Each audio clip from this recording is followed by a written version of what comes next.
Welcome to the Peaceful Parenting Podcast. I'm your host, Sarah Rosensweet, mom of 3 young people, peaceful parenting coach, and your cheerleader and guide on all things parenting. Each week, we'll cover the tools, strategies, and support you need to end the yelling and power struggles and encourage your kids to listen and cooperate so that you can enjoy your family time. I'm happy to say we have a great relationship with our 3 kids. The teen years have been easy and joyful, not because we're special unicorns, but because my kids were raised with peaceful parenting. I've also helped so many parents just like you stop struggling and enjoy their kids again. I'm excited to be here with you today and bring you the insight and information you need to make your parenting journey a little more peaceful. Let's dive into this week's conversation. Hey everyone, welcome back to another episode of the Peaceful Parenting Podcast. I'm so excited to have my friend and colleague Ned Johnson back with us for a 4th time. He's absolutely one of my favorite people to interview, and the work that he does is so important and really has influenced my parenting and my parent coaching. Ned talks and writes about raising self-driven children. If you don't know what that is, we're going to talk about what is a self-driven child and why is it important. And we're going to talk about his new book, which is a workbook about the principles of raising a self-driven child. So we're going to talk about some of those principles. As you'll see, this is really in line with peaceful parenting and will really help you on your journey as a peaceful parent and for that goal of raising a self-driven child, a child who knows what they want in life and how to get it and how to make a really good life for themselves. Before we meet Ned, I just want to say a couple of quick words about our sponsor, our new sponsor, Yoto Audio Players. And Yoto are a screen-free audio player for kids. And Corey is the one who told me about these. She has one for each of her kids. She said it's an indispensable parenting tool.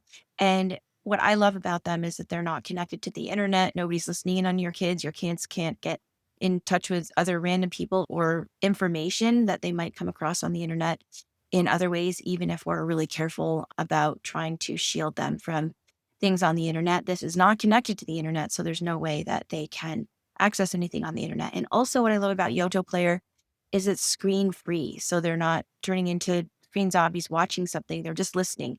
When my daughter was little, it took a lot of effort, but we would set up audiobooks for her so she could listen to them while she was playing. And this is just such an easy way to either create your own content by making cards of MP3s that you already own or of podcast material, or you can buy audio productions from Yoto of your favorite books and your kids' favorite books, from the classics to newer books. Yoto also has their own content they have radio shows, they have podcasts, and it's endless really of all the things that your kids can listen to, from music to books to podcasts to spoken word.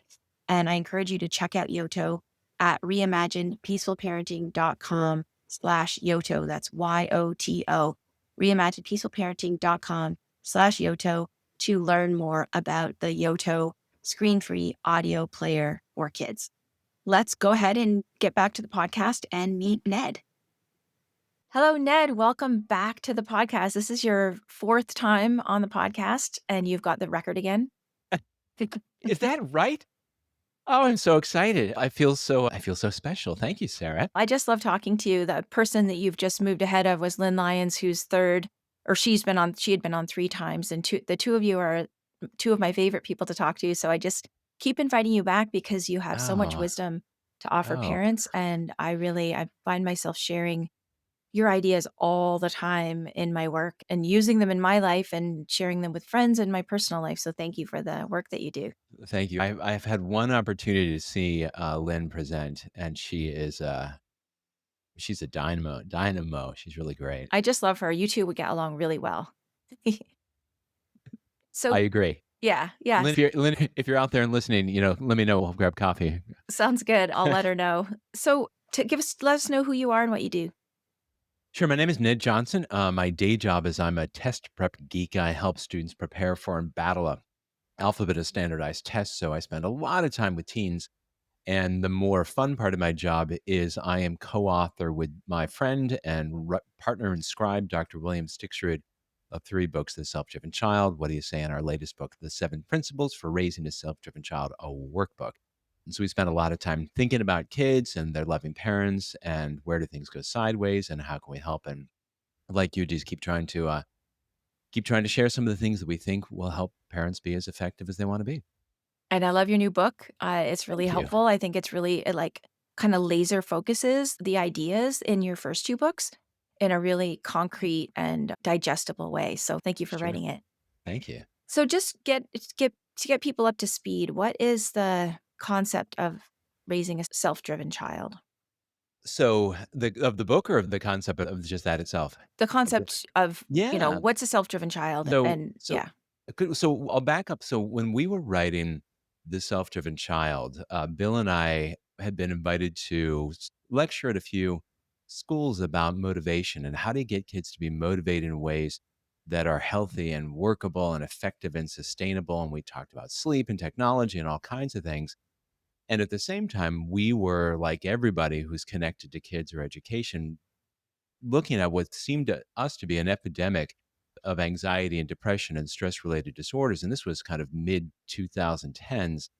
And at one point, Bill asked, says, it seems to me that it might be worth writing down some of these things. I said, does it seem to you like there's an organizing principle to this? And I said, to me, it does. It feels to me like everything we're trying to do is to increase the sense of control the kids feel about their own lives. So choice and autonomy and competence to run their own lives, and also the brain state that supports that. And so for us, the idea of a self-driven child is a kid who is intrinsically motivated, maybe not 100% of the time, but at least not 0% of the time. So they pay attention to what matters to them, what gives them joy, what gives them meaning, and how do they get themselves to work hard at school, life, cleaning the room, whatever it happens to be, as opposed to the other type of motivation of extrinsic motivation of carrots and sticks and jumping through hoops to meet other people's expectations, and there's a place for that. But the problem is teens are really developing the brains that they're going to carry into adulthood. And so kids who become professional hoop jumpers, that's going to be their default setting really forever. And we don't want that for kids. And there's so many kids who are the anxiety, as we know, is just it's enormous. And kids whose motivation is really based simply on stress and avoiding bad outcomes, that also is, it's not healthy, it's not that effective, and it also ultimately is not sustainable because brains that are too stressed for too long tend to move in the direction of depression, which is the most debilitating mental health disorder in the world, according to the World Health Organization. The things that you saw that were making kids, like, quote, "successful," and maybe not even just in the traditional ways of, like, making money and getting a new job, but, like, having a Mhm. good life. Those are the things that are underneath the umbrella that you need to be self-driven to do that. Yeah, I mean, a lot of parents and educators and well-intended adults say, I need to make sure that they're working hard. And my feeling is that I really want our energy to be around how do we help kids want to work hard? Because if for anyone who's out there who employs young people, I mean, there's always a "Yeah, get off my yard" kind of a feeling about this generation, but there certainly is the sense that a lot of kids who have gone through a school system in an adolescence where they respond to what they're told to do, then get into the workplace, and then, "Well, tell me, Sarah, tell me what to do." And it's like, "Ned, I need you to answer. I need you to solve problems," right? When I think the first time we met, you shared with me that story about young military recruits in the States who were just waiting to be told what to do, and they're like, "My goodness, people, when you're on a battlefield, there's not gonna be someone there telling you what to do all the time. You have to learn how to assess the situation and figure out what there is to do." And so, I mean, there's a lot in the question that you asked. And we do want kids to, figure out how to pay for their own lives. We want them to do work that feels meaningful. We want them to be happy. And sometimes those things are a little bit cross purposes with one another. But ultimately, we want kids who can work hard at things that matter to them, to tolerate the distress that comes with, being a human on this planet when they make mistakes, which they will, because they're adults in training, to figure out, to notice that they made the darn mistake and don't run away from it and say, what do I have to do to make it better? And so they're prepared to run their own lives, which includes dealing with disappointments and setbacks and everything else. I was talking with my wife just the other day, and she was talking about she teaches middle and high school, and a family who were maybe a little overly supportive of their kid and really trying to shield him from everything that's hard. And I said, "It seems to me, and you know this better than I said, "It seems to me that it's not a job's parent. It's not the parent job of a parent to make sure that their kid never has hard feelings, but to simply support them when they do have them." And it's not anything novel or new, but it's really such a foundational idea, and we lose sight of that idea because it's not my job to make sure my kid is successful. It's my job to support him, to help him be that, right? To be, anything, because ultimately we can't make kids do things against their will. We can bend them, we can break them, and they give in, but oh, we don't want to do that to young people. Yeah, and the answer for the military recruits that I had told you about Mhm. was that they had to give them they gave them assignments with no direction so that they would have to take control of the Yep. situation.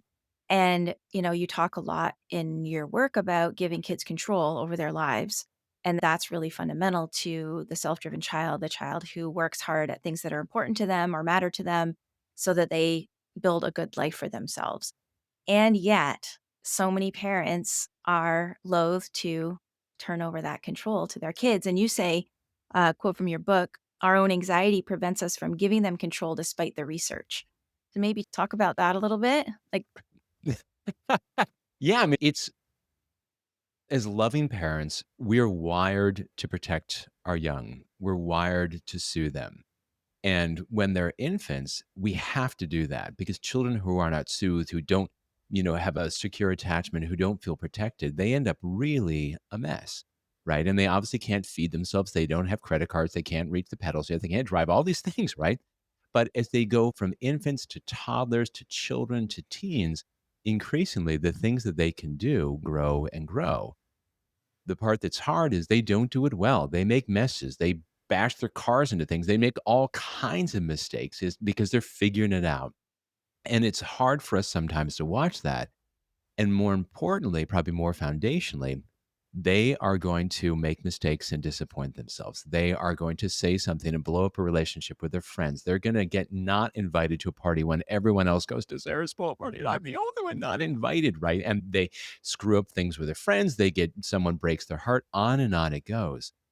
So as a parent, to love your kid is oftentimes to watch them struggle, and it's really hard, and we're wired. I mean, when you have an infant, all you had to do when they're babies is pick them up, throw your arms around them. They're there, and we're wired to wanna do that, but if we go into overdrive, we then start stepping in front of slings and arrows and disappointing things because they think, "Oh my gosh, I can't let him struggle. He'd be so upset. She'll be so mad." But again, our job is not to protect them from those things, from hard feelings, because these are we want kids to experience the full range of life and to also know, to develop the awareness that I can handle hard feelings. I can ask this really cute person out. And if they say, "No, Ned, no." Oh, that hurts, but goodness knows if you know that you can handle that, you're not afraid. You're not afraid to do that, and I think that loving parents who wear their heart on their sleeve or their kid's heart on their sleeve can anticipate all the things that go poorly, and then we jump in the way of that, and fundamentally, for kids to have a greater sense of control over their lives, we have less control over their lives, and that is as it should be, but it's really stressful. I mean, because our book is a self-driven child, just pause and think for a moment. If you have a kid who is now driving, or maybe think back to when you were first driving, think about what the shift in perspective is. When you go from driving your kid and your kid is in the front seat next to you in the passenger, to your kid is driving and you're in the passenger seat, you have shifted about 3 feet, but the change in perspective is bonkers different. And it's hard. It's stressful because you feel like my mom like I was trying to drive the family vehicle into every fixed object, mailbox, telephone pole, everything. And all I can think is, "You know what, lady? I too don't wanna die." You know? "Look out, that's a look out, good look, oh my point. god, be careful," right? And when we do that, right, be careful, am I paying attention to what's right in front of me or paying attention to the understandably stressed out parent to my right? Yeah, you're automatically becoming a distracting presence to what they're trying to do. Well Yeah, said. yeah. So there's that the control, letting go of control piece and letting them experience difficulty and hard Mhm. feelings is how they learn and grow. And then there's also something that I read a lot about in your work is the sort of control that comes from like, I've got to make you do this because I know better than you what's going to bring you, success, and you've got to get good grades and all of, or trying to just make kids do things that you think are the Yeah. right thing to do. I just don't think it's a really good message to say to a young person who's trying to develop independence and go off and live a successful life to say, "I know better than you do. Don't trust your judgment, trust mine." That's not a really empowering message to give to folks. My wife, who is the most competent person I know, has a lovely mom, but she is kind of neurotic, and I hope she's not listening to this podcast. She's probably not. And when my mother-in-law drove her daughter all the way cross country from Kansas to Massachusetts, which is a big undertaking, and she's an incredibly supportive mom, but she's really anxious and she's pretty controlling. And she said to my wife as she was dropping her off, "I just don't know how you're gonna be successful in college without me." Because she'd Goodness. always been right, she'd always Yeah. been there, making sure the homework got done, proofreading papers, all these kind of things, right? And it's not that we're saying, "Just let your kid do everything by themselves. Don't give them any support. They'll figure it out on their own." Particularly if you've got a kid for whom learning is hard. My wife, that's not who she is, but a lot of us have kids where learning is harder and they need more support. If they're ADHD, if they're anxious, if they're neurodivergent way that makes school hard, on it goes. And those kids often need more help, but parents get anxious, think my kid is going to flame out and they become controlling. Our obligation as parents is not to make sure that our kids always succeed and they never fail. It's more important that kids get a clear understanding of who's responsible for what, meaning this is their life and they're responsible for it, than it is for them to always do well. Our obligation is not to ensure success, but to constantly offer support. And by offering, "Sir, I got an idea on this. Can I run it by you?" "I'm good, Ned. I'm good." But stop. I've offered support. And if you want that, circle back around. I did my daughter, who's now in her second year of college. I think I may have told this before. I mean, she is just insanely bright, has at least 20 IQ points. I mean, maybe 50, right? And she's super bright. Diagnosed at age 19 with autism, was always anxious, was always a bit rigid in her thinking. And I could feel the stress. Nobody knew Katie was autistic, including her, including the people who did an evaluation for her when she was 14. Took a while. But I could tell by the time she was 3 that I was not gonna win an argument with her. I was not going to use the force of my will to run over her because it was catastrophic. And so I just changed my energy. And I would always say, "Can I tell you tell you the way that I see it?" "Nope." "Okay. If you change your mind, let me know." And that was the only way that her defensiveness would come down and she'd be open to it, or a line from the self-driven child, "Hey, listen, sweetheart, it'll be your call on this, but can I tell you how I see it?" As soon as she knew that I wasn't gonna force her, she'd be open to what I have to say. Even now, I screw up and I forget to do that. I start telling her how I see it. It doesn't end well. And so we wanna do everything we can to treat young people like they have brains in their head, that these are their lives, that it's their call as much as we can. I mean, sometimes we make a power play if what they're gonna do is obviously, unquestionably, inexorably, inextricably injurious, then we step in. But we don't wanna do that very often if we can help it. Yeah, no, I hear that. I've had a couple of, you're talking this book particularly, I don't think I've read it in the other ones, but about that kids should be in charge of their own college application process. And if they can't handle that, the deadlines and the research and getting things in, then they're probably not ready for college. I love that. I've never heard anyone else say that, but I think that makes so much sense. And I think I follow that with my kids, and I've seen, like, a couple of standout times where they have had close, I'll say close calls.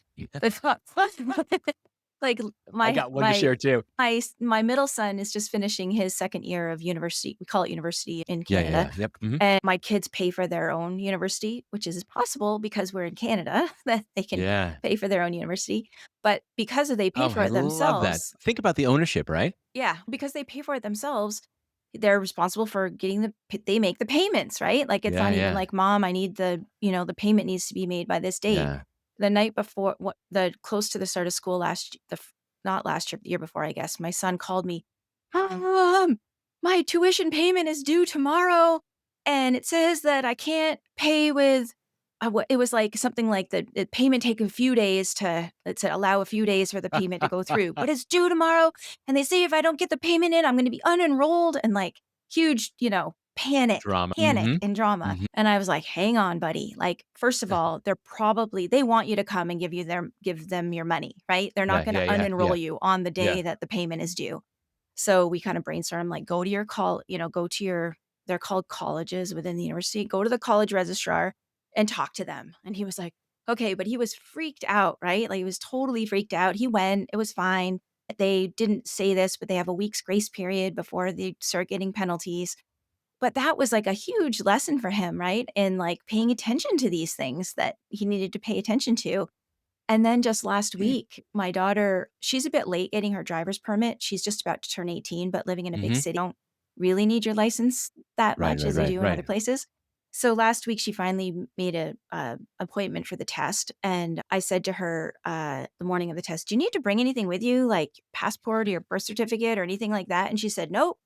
And I was like, "Are you sure?" Because that seemed weird to me. I was like, "Do you wanna double check your email?" And she's like, "I don't need it." And I was like, "Okay." And, of course, you can see where the story's going. I can see by the look on your face that she gets to the DMV and they're like, "Where's your passport or your birth certificate?" And she didn't have it. She was so upset. And she's like, "Why didn't you make me bring it?" And I was like, "You told me that you didn't need it." And so, she's going again today and hopefully she's gonna get it. Oh, She does have her passport with I her.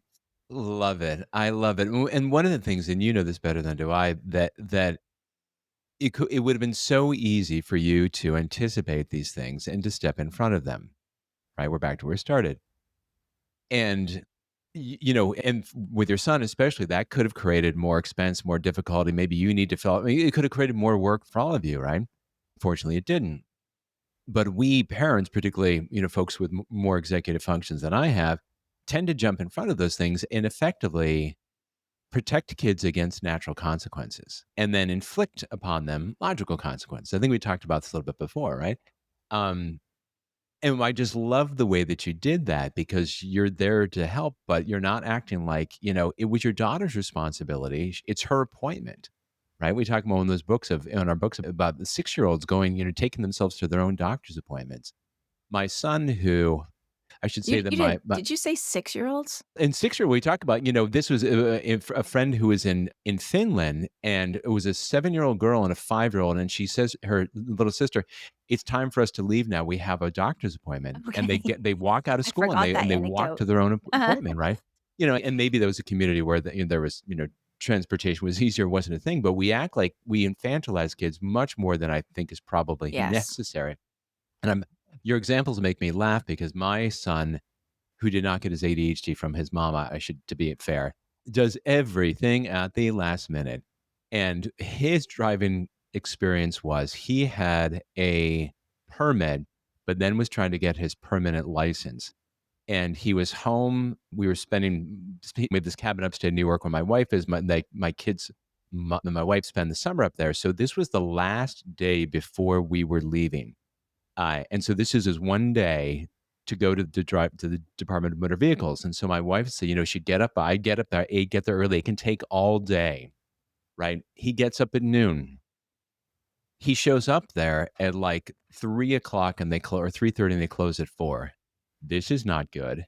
My wife, she had prepared all the documents and put them in an envelope and just labeled DMV for him and for him to take it down there. He's looking through all this stuff and what is this? Like water bill. And he takes these things out and takes just what he thinks is needed Oh, and gets down there. And what the water bill was in DC proof of anyway, you have residence. proof of residence, Yeah. right? And so then he gets down there and the DMV, of course, is notoriously helpful.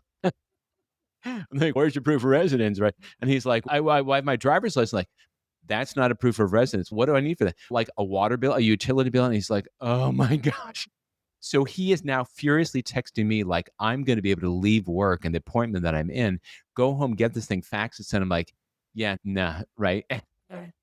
It's hilarious. I'm like, Now he's gotten better at reading document requirements." Yeah, yeah. No, I it's Hilarious. so true, and It's funny, I was gonna say that my kids have had a leg up in being self-driven because I'm lazy, but when you said executive function challenges, it's probably more that. Like, I have enough trouble getting my own, appointments and, Yeah. the documents together. No, nobody gets, and that's the thing. Nobody gets everything, right? Nobody gets everything. I mean, there's some those 5 and 7-year-old talked about in the school. There's some kids who are just super organized, and from the get go, if were they tall enough and had a credit card, they could run their own lives starting at age 10. And there are other folks who are kind of a work in progress, right? You and I and my son may be in that vein. It's just it takes more. It's harder to be on top of those things. But of course, neuroplasticity, brains develop in the ways that they're used. And so when I or you or my wife does things for our kids, we deprive them of the opportunity to learn to do those things for themselves. And it's hard. It's hard because you want this to be easy. You want it to be smooth. You don't want your kid to be upset. You don't want to waste time. You don't want to miss the deadline, all of it. But especially if you have kids in school, at what age do the ramifications become less? And the answer is never, right? And so we don't want to deprive children of the opportunity to make mistakes, to screw stuff up, even when it's kind of expensive, because they Yeah. learn from those mistakes. The question your wife's mother asked her is actually a really good question. The back to how you'll be successful in college without me. Because if a person has been doing all of the things for their child, and it could be how will you be successful in life without me, right? Because if they Yep. have been keeping track of all the things and making sure they get up on time and making sure they get their homework done, that becomes a really serious, important question. Oh, yeah, we have a whole chapter in What Do You Say? Excuse me, in The Self-Driven Child called Who's Ready for College? And it's just the point that you raised before that it doesn't make sense to send a kid off to college with a suitcase full of your money if they haven't proven that they can get themselves out of bed, that they can meet deadlines, that they can make, their own appointments and attend their own appointments because you go to college and outside of a war zone, there's no living environment that's more dysregulated than university campuses. And there's some support, but it's not like there's a whole army of moms chasing kids around. Now, make sure that doesn't happen. And so I think, I'll say then in our newest book, The Seven Principles for Raising a Self-Driven Child, we have a whole list of tasks of things that parents should think, or, it's a really questionnaire. A lot of the things in the book are activities, but also reflections and questionnaires for parents of what are things that you think are important for your son or daughter to know before they go to college, go in the real world, blah, blah, blah, blah, blah. And then, do you feel like they know them? Do you feel like they don't know them? If you don't feel like they know them, are the conversations you can have, but also, and this is the important thing to help parents be less anxious, to reflect on that for that skill in yourself. At what age did you learn that skill and from whom? Because one of the places that parents we can make ourselves crazy is if we think, here's a whole list of things, and my gosh, my kid only knows 40% of them, they're toast. But if you reflect, wait, did you really learn to iron a shirt in high school? Or was it when you had a date, later on, you think, oh my gosh, I look like I just fell out of the laundry hamper. How do I YouTube it? How do I ask a friend? Because it's incredibly stressful to parents if we think that we're the only people in the world, we're responsible for teaching our kids everything. Yikes. As opposed to their friends' parents, there's this thing called TikTok. I mean, all kinds of opportunities, right? To learn those. And then in knowing that reflects reality and is likely to help us be a little less controlling about things that kids can learn on their own. And also, like, maybe trying to teach your child to iron a shirt when they don't see any reason for it is just gonna be wasted breath, and that they need to Yep. have, the intrinsic reason to wanna know how to iron a shirt before any lesson from whoever or wherever is gonna sink in. I love it. Yeah, with my delightful, aforementioned, brilliant, but vaguely recalcitrant daughter, I must have said, I don't know, roughly 1,000 times during her childhood, "And can you put your dish in the dishwasher?" Every once in a while, she'd make a mistake and it ended up in the dishwasher, but otherwise, it was in the sink, it was on the table, and it wasn't a big deal, but it irked me a little bit, and of course, the narrative in the back of my head is, "She's gonna be a total slob, she's not gonna have any friends," and that whole Right. narrative, Yeah. right? So after her last year, she had a opportunity. She studied abroad for like a month in Ireland through her college, blah, blah. It was super fun. and there were 4 or 5 of them that shared a apartment together, whatever it was, dorm with a kitchen, and she was the last person to leave just because of flights, so she's packing up all of her stuff and blah, blah, blah, but they were responsible for cleaning this communal space, and the kitchen, all these other kids had skedaddled, and it was just a disaster, and she said, "I sat there and cleaned those darn dishes for 4 hours straight," and she hates cleaning dishes, and she was fuming about this.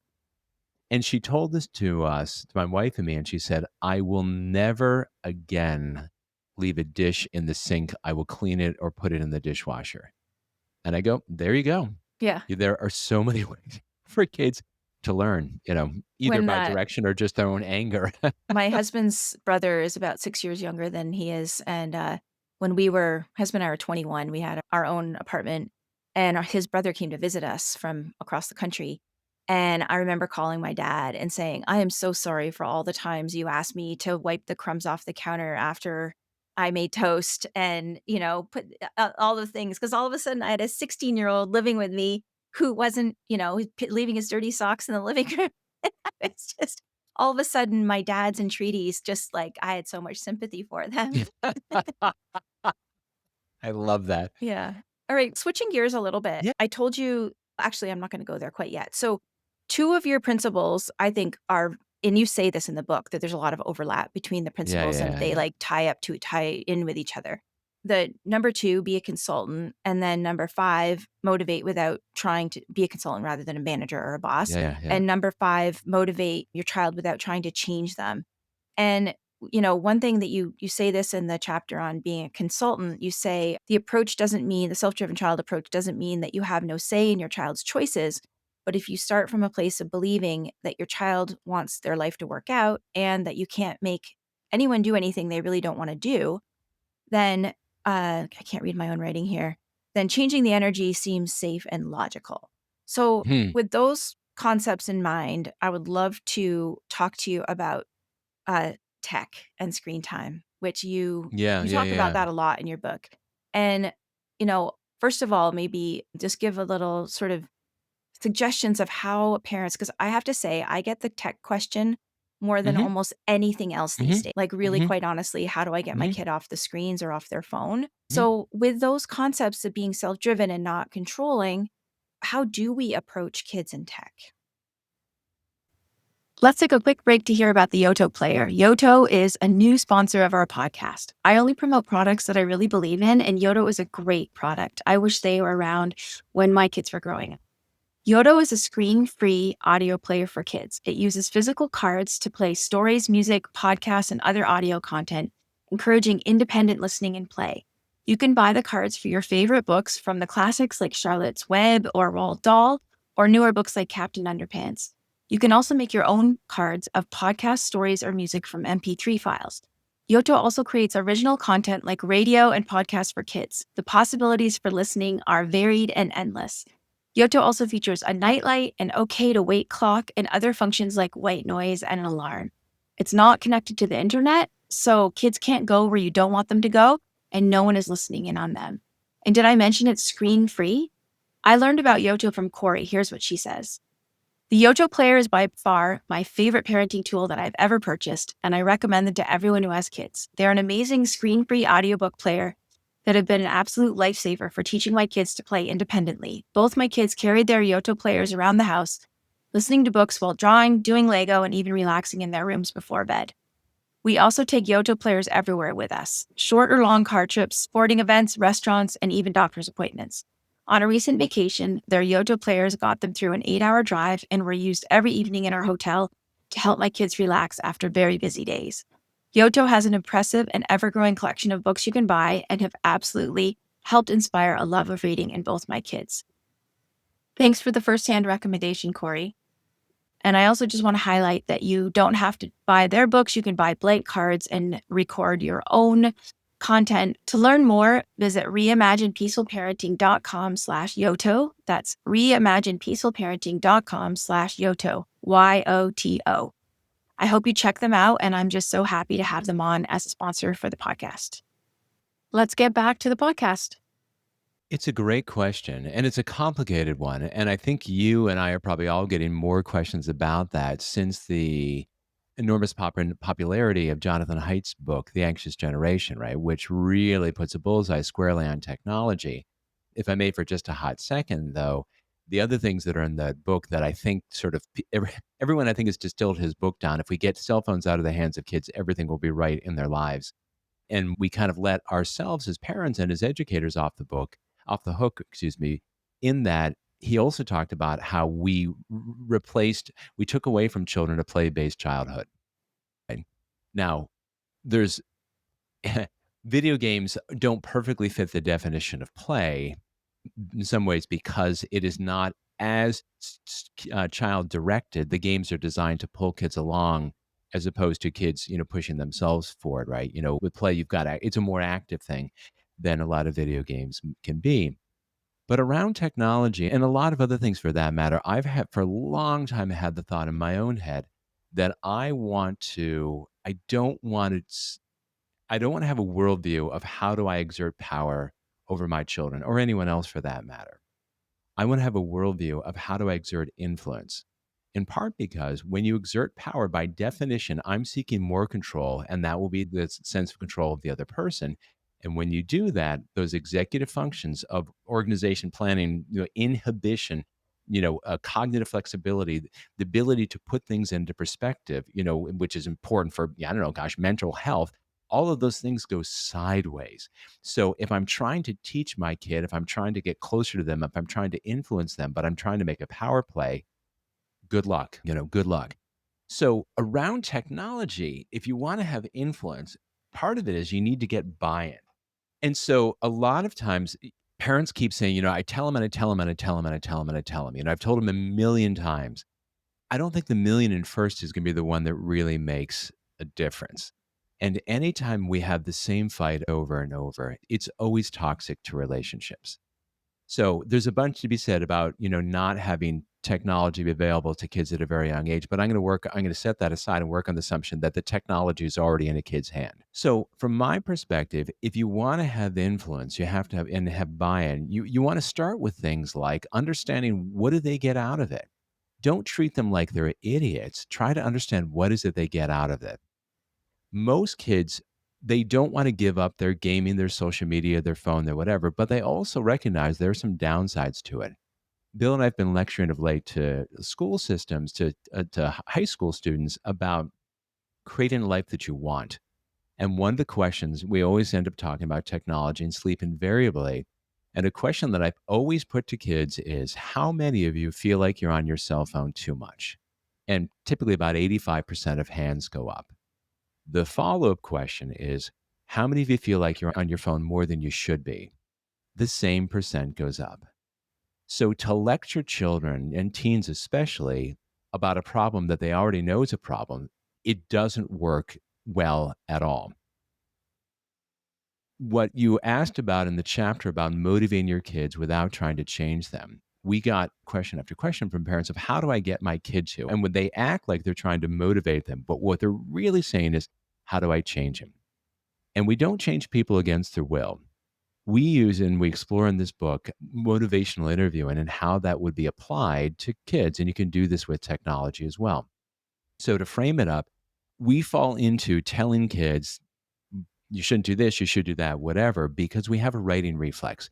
We see the problem, not the pleasure so much. And we worry about the problem. We start, going on kids. You got it. It's bad for your sleep. You're not going to do well in school. You'll never have a successful life, blah, blah, blah. But what one of the insights of motivational interviewing is when you try to change someone who's not asking for help changing, you only get conflict and resistance every time. So, what we do with motivational interviewing is we ask open ended questions, we use reflective listening, and we wait for change talk. So it will look something like, "So Sarah, I see you love this game. So tell me what's the best part about this game?" And they're gonna look at you cagey, right? Okay, but what makes it hard? It looks to me like you spend about a couple hours on this rather. Can it be played in 45 minutes? When they're okay, why do you spend 2 hours on it, right? Not why do you spend 2 hours? Why is 2 hours really necessary to get this? So what makes you good at this? Then why are you what makes you better at other people? what's the hardest skill to develop, right? And you actually take interest in the same way we talked in the second book, my daughter on YouTube, and actually started trying to care about these people that she cared about because otherwise, zero influence, right? With reflective listening, you repeat back. So what you're telling me is the game is really tricky, and you actually have to pay attention to things before and put these together in order to solve the puzzle. Oh, and your friends are all on this, and it's kind of cool that they know that you're really helpful because you do this thing better than they do. And so you feel like you're helping them, and you feel like you're kind of cool because you're better than they do. That makes sense to me. I get it. I'd want to play that game too if I felt like I was helpful and everyone was looking up to me. What ideally happens is somewhere along you get change talk where they will say something like, "But it does take a lot of my time." That's where we as parents would likely jump on it. So then how do you so I agree and I see that, or so how do we limit you only 2 hours a day? Don't do that. What you would say is how many hours a day you feel like you're spending on this? How many hours do you feel like, if you're spending 4, how many hours would you think you could spend that would feel like enough? And, and then and things like, okay, if you're spending 4 hours and you could be spending 2, why does that bother you? What do you feel like you're missing, right? Well, if you spend 3 hours rather than 4, what would you do with that other hour, if you weren't on games? How would you spend that? They'll tell you, why would that be important to you? And you just keep going and going because what we're trying to do is give kids the space in a non-judgmental way, purely based on curiosity and reflecting back to them. So what you're telling me is you're trying to give them the space and in some ways trick them a little bit into articulating their own reasons to make the change. The story that's in one of our books, I forget which one, maybe it's What He Say. I can't remember. Oh, we talked about motivational interviewing in What He Say. Bill had a client whose kid was smoking a lot of weed. And Bill gave the chapter to mom, and she's not a psychologist herself, but she just went at him and said, "So, can I ask you? I know you've been smoking pot a lot, and we've been fighting about this a lot, but can I ask you a question about it? Can take force off the table." He's like, "Okay." Like, what do you get out of it? Like, well, you must enjoy it. I mean, you're not a dope. Why do you enjoy it? And he kind of talked about how cool his friends are and how much he liked and but in the middle of the conversation, he said, "But I can't work out as hard as I want." She said, "Well, what do you mean?" "Really wanna make varsity next year. Basketball is my thing, but I just can't push myself to work out as hard as I know I need to if I really wanna make varsity." And because she wasn't on him all the time, she was respectfully just trying to understand his use of pot, which I don't approve of, obviously, right? Over too much gaming, which I also am not a fan of. But you just expressed interest because most kids who are struggling with technology could actually benefit from their parents' help as a technology consultant to kind of gently help reinforce, boundaries and self-control. When the self-driven child came out, there was our favorite Amazon review ever. A mom was reading the chapter about technology and she kept quoting this person, that person, this thing we said, that thing we said. And her 15-year-old son said, "Give me that book." Right. She was telling all these things to him and he got kind of annoyed. He said, "I need to read this for myself." And he like, "Is this credible? What's all this hogwash?" And he goes upstairs and he reads the chapter about technology. And he comes down and looks at his mom and said, "I think I need your help as a technology consultant. Would you Aw. help me?" Right. Yeah. And it's not like we adults, right, don't overconsume, don't not spend too much time on our phones. I mean, come on, right? These are human problems. And for kids, especially if they're ADHD or what have you, they're likely to need more support. But much like a problem drinker who's going to need support and not drinking, right? If I tell him, he just fights me all the while. When we do this in the respectful way, it's wildly more. I mean, I use this all the time with kids who are particularly with maladaptive perfectionism. And it's hilarious because it ends up feeling like a Jedi mind trick. You just put people in a position where they talk themselves into doing the thing that you know is better for them. Right. I love that. So, and I'm actually not trying to be devil's advocate here, but Please I've do, had though. similar conversations with a client of mine. She's actually my membership with her 16-year-old daughter and her being on her phone all the time. And she probably hasn't tried motivational interviewing in the way that you suggested, and I'm going to pass this on to her and suggest that she does try it. However, her daughter doesn't, and maybe she's just being, not wanting to have her mom be right, but her daughter swears she doesn't think there's anything wrong with spending almost all day scrolling on her phone. I might have just answered my own question. Maybe the mom has been pressuring her that the daughter has no choice but to say, "There's nothing wrong with what I'm doing. I don't wanna change." Yeah, yeah. I mean, I'm thinking about just sort of tools of empathy and validation. If I were trying to reset with that kid, I would probably go back and say something like, I feel like all we do is fight about your time on your phone. And I hate that because I don't want to fight with you all the time. You're a bright kid. You care about your life the same way that I care about your life. And I just want to apologize for acting like you're a dope, right? And I know you're not a dope. But if I may, I just want to say this really clearly. I do worry that you may be. I don't know that you are, and try to use all this tentative language. I don't know that you are spending too much time on your phone, but I do worry about it because I read all these silly books and I read these articles and I talk to Sarah and other parents and parent X, and it's a concern. And the bigger thing is not that the phone is bad because obviously it must be fun what you're doing there. And I'd love to understand more what you get out of it and who are the people you follow, and because there must be reasons. But I do worry because if you're spending 8 or 9 hours a day on the phone, you're probably missing some time doing other things. Maybe you don't want to spend that with your mom. I get it. That's okay. You're a teenager. But I do worry because there are a lot of other cool ways that you can spend your time. And if you are open to it, I'd love to understand a little bit more how else you might spend your time. And if there's a way that we can figure out a kind of strike a healthier balance where you're using it and getting everything out of your phone screen time that you want, but I don't feel like I'm a terrible mom because right now I feel like I'm a little bit of a terrible mom. I can't, I'm having a hard time with 8 hours. Making this number up with 8 hours a day on a phone, but I'm feeling even worse that I'm nagging you all the time because that can't feel good for you. It feels rotten for me. And is there a way that we can kind of, not today, but maybe next week, you can think about it? We could talk about this? Because it's the same thing if you had a spouse. I mean, if I were on my phone all the time, my wife would be really mad with me. And if she started, "You get off your phone and why aren't you paying attention to me?" You know, part of me would want to pay more attention because I don't want to make her mad.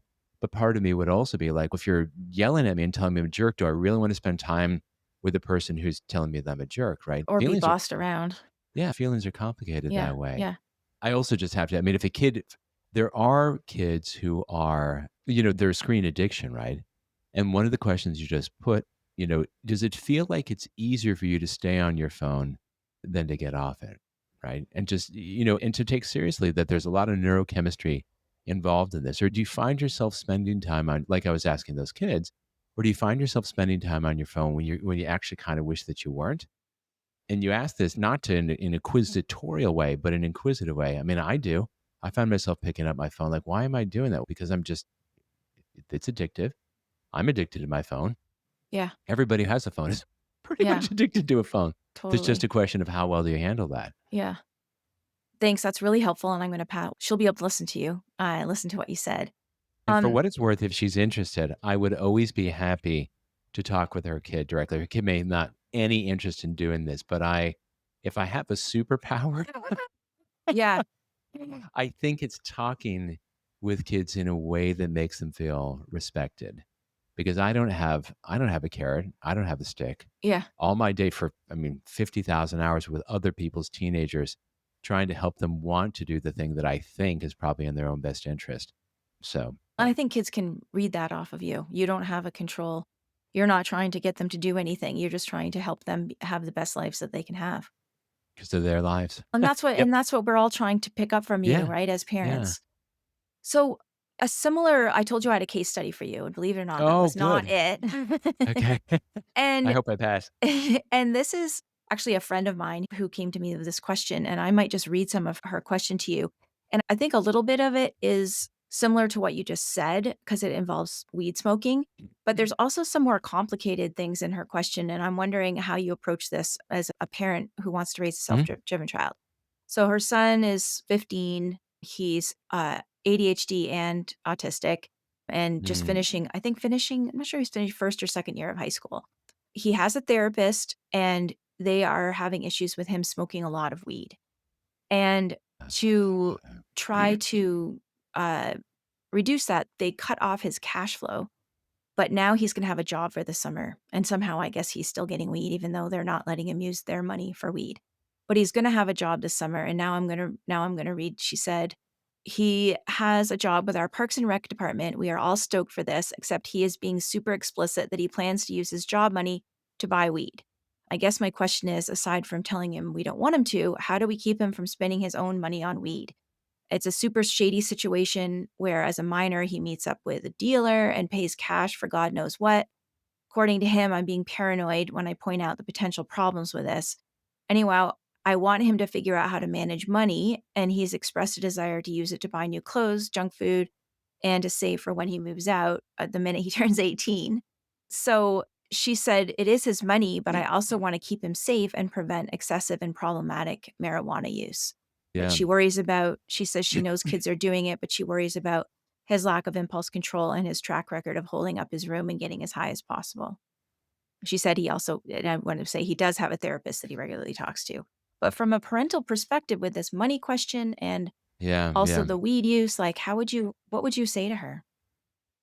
So that's a complicated kid, and I mean, that's this is next level stuff as a parent because there are a lot of competing concerns, and so I don't know that this is the perfect answer, but so right now she and spouse are probably having a hard time exerting any influence at all, and they're trying to then pull a power play.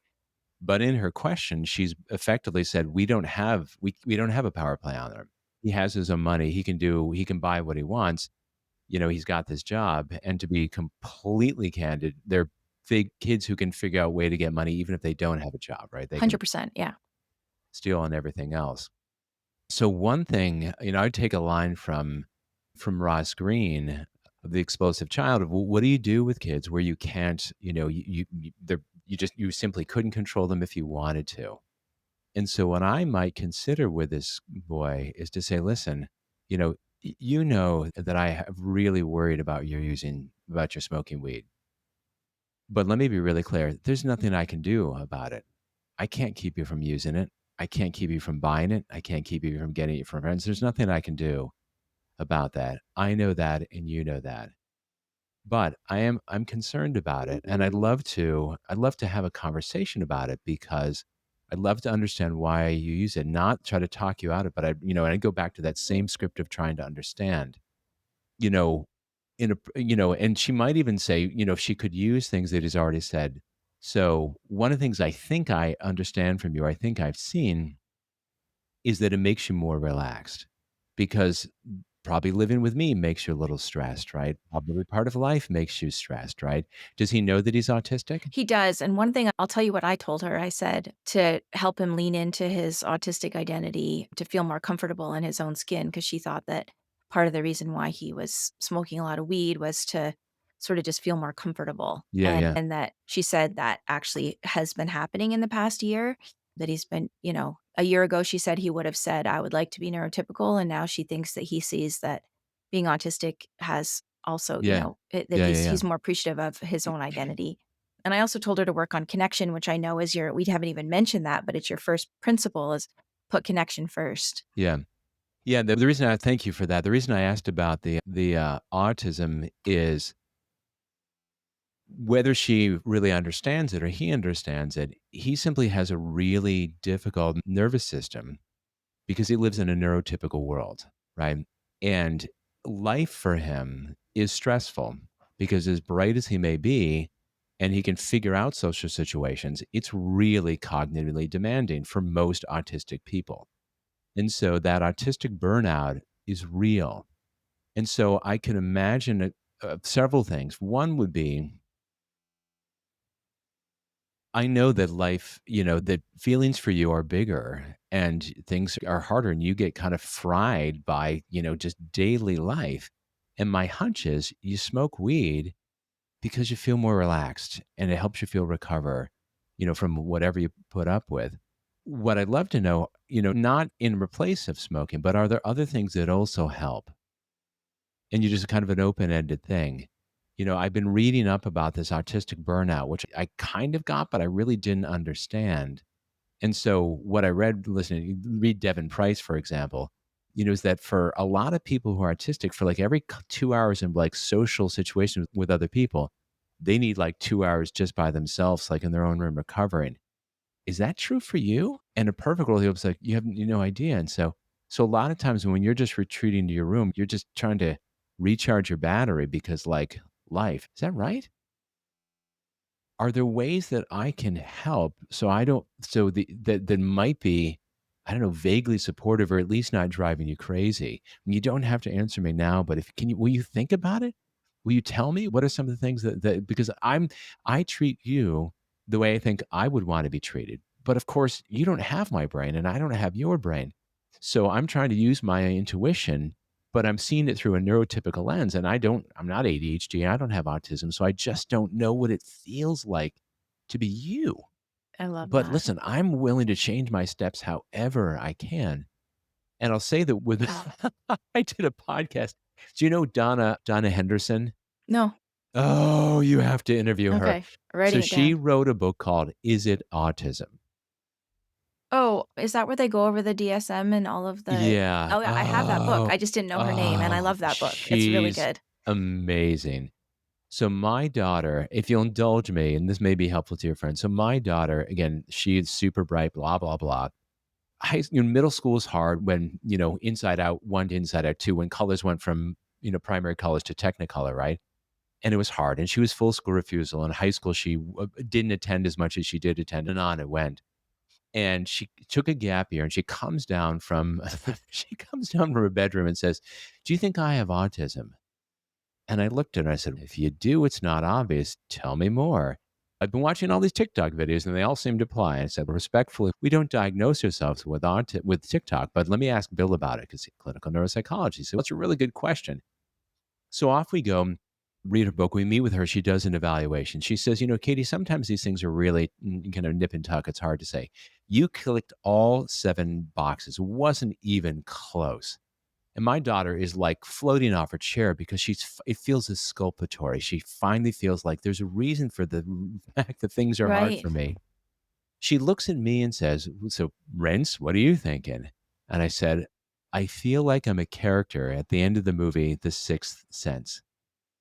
Now it all makes sense. I mean, we always knew about the tummy aches. We always knew about the stress. We always knew that she had a hard time making friends. We always knew, but I didn't dream that she may be autistic because she's so smart and she's so funny and she could navigate situations.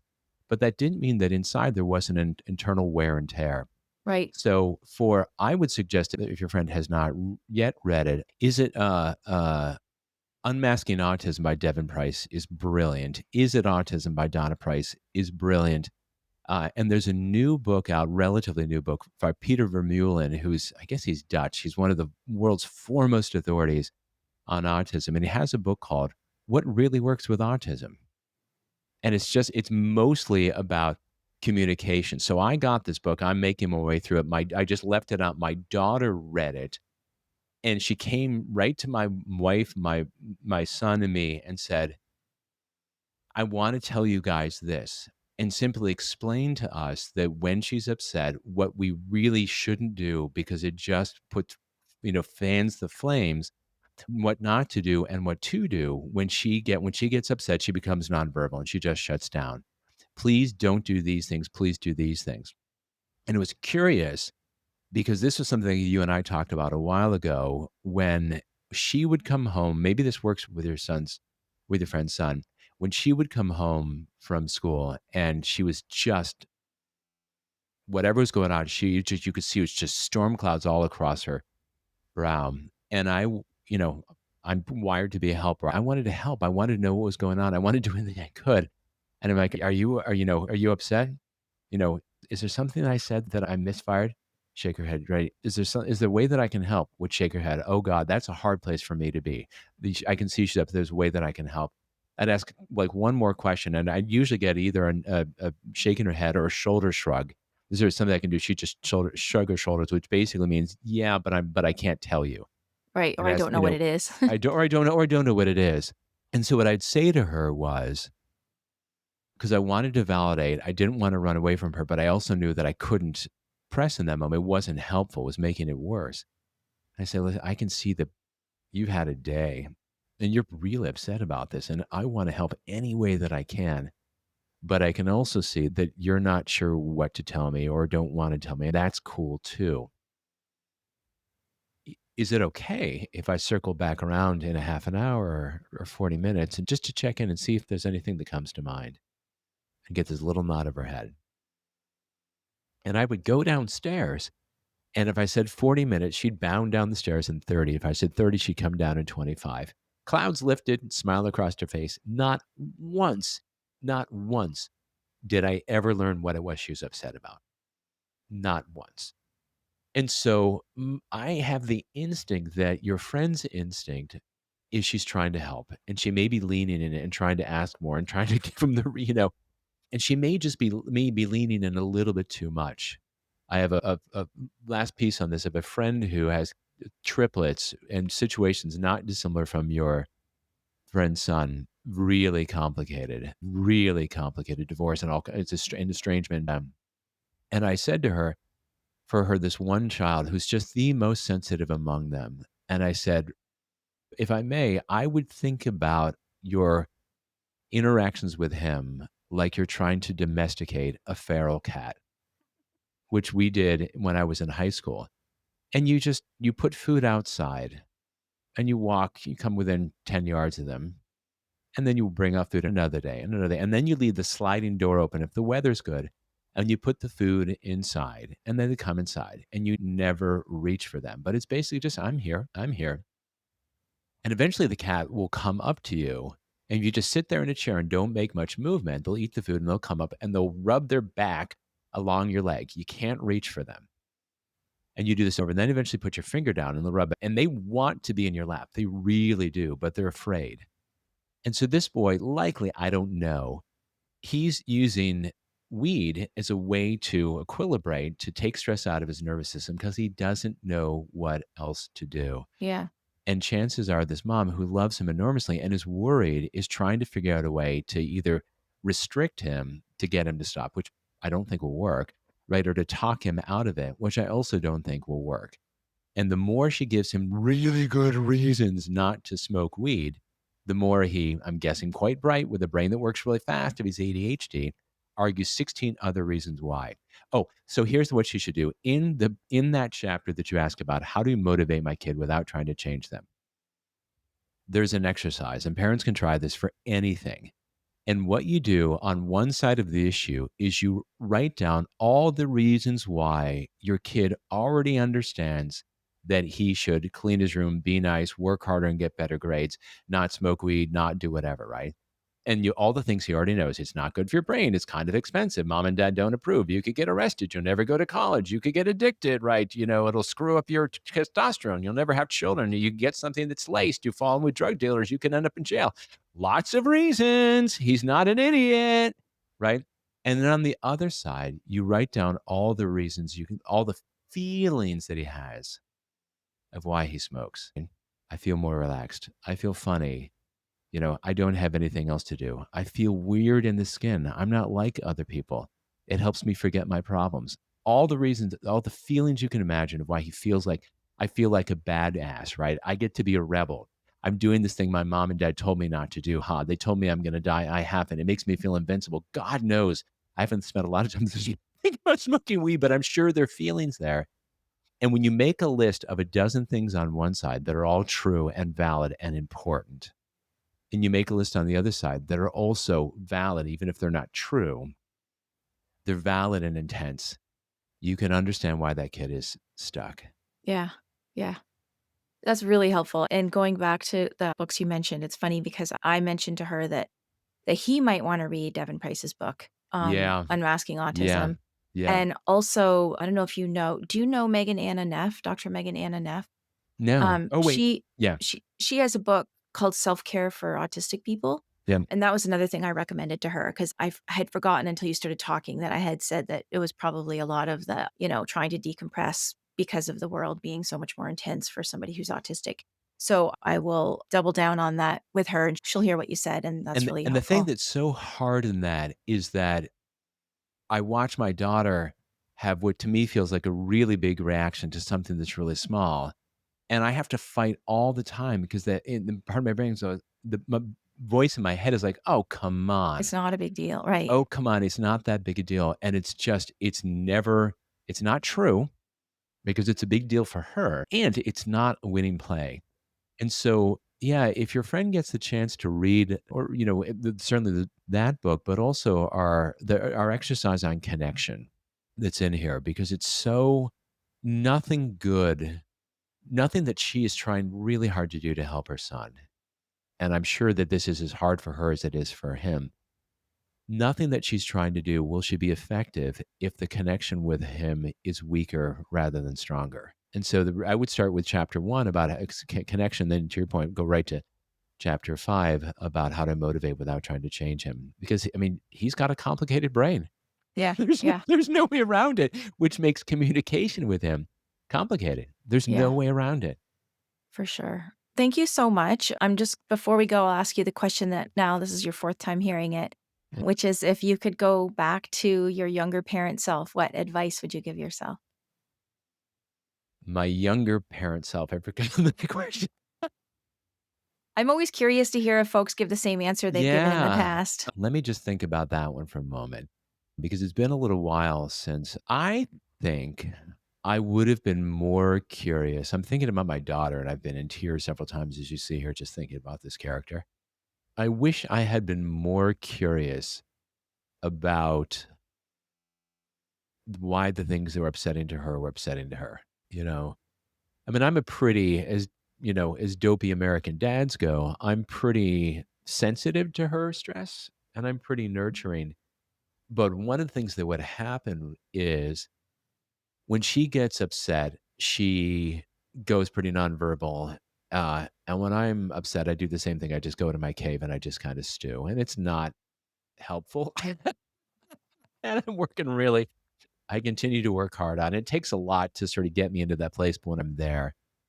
And I just wish I'd been a little bit more curious about her feelings because, back to where I started this, we as parents, when our kids are having a hard time, we want to move them through those hard feelings, right? And so, hey, let's, put on a silly hat, lots of video games. You oftentimes just try to distract kids from the feelings that they're having or try to move them out of or almost talk them out of the feelings that they're having. And I was pretty good at that, right? In the same way that your other friend saying everything's fine, even if it's not, because that's what she thinks she's supposed to do. And I think, well intentioned though I was, I think I really contributed to my daughter feeling a bit like maybe I shouldn't be feeling the way that I am. And it's taken us a long while. Yeah. It's taken us a long while for her to understand her, for me to understand her. And I just wish that I'd been a little bit more curious about what? How not why do you see it that way, which is really an accusation with a question mark, but trying to understand how it is that she was seeing the world because it's different and it's Yeah. complicated. And that's true Yeah. for all of us. We all see the world differently. I'd like to grant you a little self-compassion because, Thank you. like all of us, we do the best we can with the knowledge and tools we have at the time. Yeah. And, I think every parent, myself included, has regrets about things that we wish we had known or wish we had done differently. And unfortunately, we don't have that, hypothetical time machine that I was just asking you about to go back and give yourself advice. But your advice will help some other parent who is looking at their child and finding them perplexing. That is really well said. And I appreciate that. Yeah. Thanks so much. We'll put links to your books, your website, your socials in the show notes. But is there any one place you want people to go most to find out more about you and what you do? Oh, our website is the Self-Driven Child, and you can learn about me and learn about Bill. Yeah, and I'll say this: we are increasingly trying to move from just working with parents to working with schools because increasingly there's a whole chapter 8 of the 7 principles. So the bonus chapter is all about supporting autonomy for kids in schools because for many students, for many children, school is the major source of suffering in their lives, and it doesn't have to be. It shouldn't be. It needn't be. And so we're really trying to work with not just so kids and parents can figure out how to navigate a system that, particularly for the neurodiverse among us, may be a little toxic. How do we make life more therapeutic for young people? And a lot of that is helping schools do things that support student autonomy so that the bored kids aren't bored and the stressed kids aren't stressed and the neurodiverse kids can navigate school in ways that work more for them because there is no one size fits all. And so for any school that's out there, we're keenly interested in how to help you as educators and parents as parents just be more effective to help students be, and kids to be the young people growing towards adulthood in ways that are healthy that we want for all kids. Thank you, Ned. You're changing the world with your work. One wonderful conversation with Sarah at a time. Four down, many to go. Thank you so much for the chance to talk with you. It's always a delight. And thanks for being so generous with your time. Always. Thanks for listening to this week's episode. I hope you found this conversation insightful and exactly what you needed in this moment. Be sure to subscribe to the show on your favorite podcast platform and leave us a rating and review on Apple Podcasts. Remember that I'm rooting for you. I see you out there showing up for your kids and doing the best you can. Sending hugs over the airwaves today. Hang in there. You've got this.